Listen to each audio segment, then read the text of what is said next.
So how do you turn off alarm on the Apple Watch but not on the iPhone?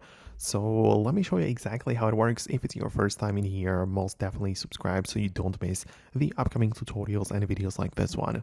So the thing you are referring to is basically just one toggle you need to turn off, and it can be found in the Watch app on the iPhone. So it's the Watch app, which lets you control every single setting on the Apple Watch. So you go there, and from the list view of the different setting menus, just find the clock section. And so it's like for the clock app, and obviously some other toggles are going to be in here as well. But the one we are interested in is the one called push alerts from iPhone.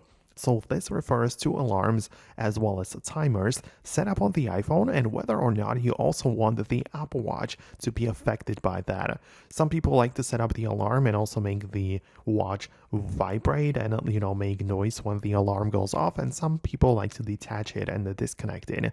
And this is essentially the toggle for that, so you can keep it turned on if you want the Apple Watch to ring too, but keep it disabled if you want to have it separately.